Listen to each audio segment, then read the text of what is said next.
Hi, this is Joe Bruzek from Cars.com.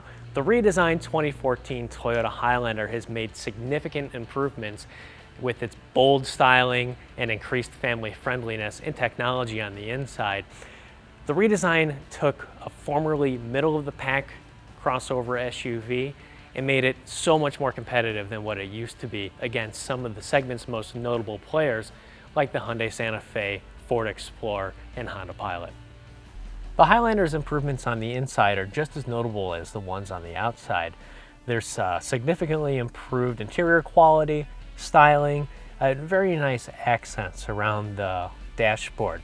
There's new soft touch materials up front, the cosmetic stitching on the steering wheel and the dashboard are very nice.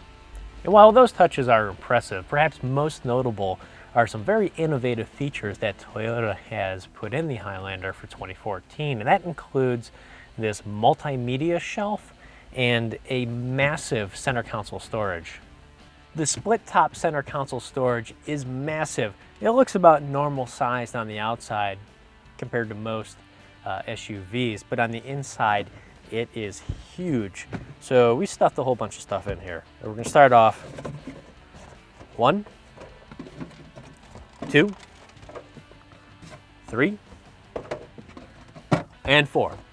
3 boxes of cereal and some French toast sticks. There's exceeding comfort in the front and the rear seats of the Highlander. It's a very flat, wide, cushy seating. The seats don't exactly match the sporting character that Toyota was going for with the Highlander, but in the back you have a lot more room. There's actually now room for 8 occupants standard. The second row slides and reclines in a 60-40 split. I have the driver's seat positioned where I would sit, and I have a lot of leg room with the seat slid all the way forward, but slide it back, and now I have a ton more, and it's very comfortable. Another new aspect of the second row is the slide and tumble feature for the third row. Now it's on both sides. The previous Highlander, it had this function, but it was only on the passenger side.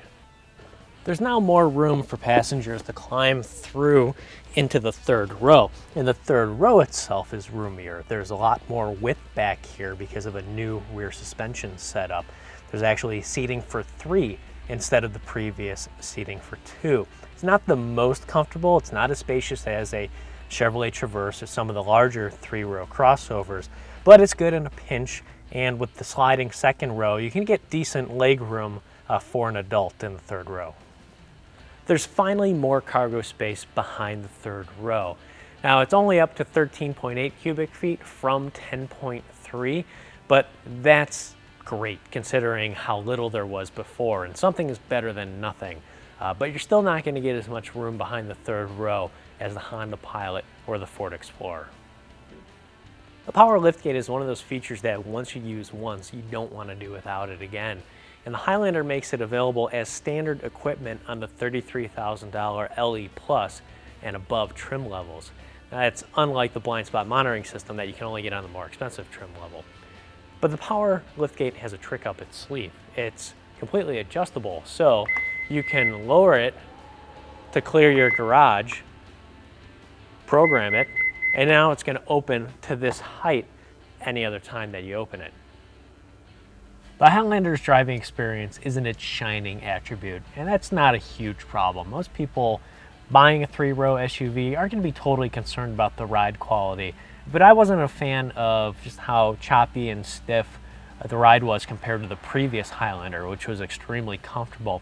And Toyota went for a much sportier experience in the 2014, and it does handle better than the old one, but it's not what I would call fun to drive. It's still a little numb as far as the steering and the brakes and the throttle, and while the V6 is potent enough for the Highlander, it's not quick or snappy like the Hyundai Santa Fe.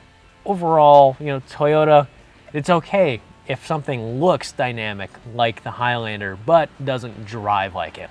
One thing we would like to see is a blind spot monitoring system on lesser trim levels, and not just the $40,000 limited like it's currently available. The blind spots on the Highlander aren't that bad, but it's bulky enough on the inside that we would like that extra assurance.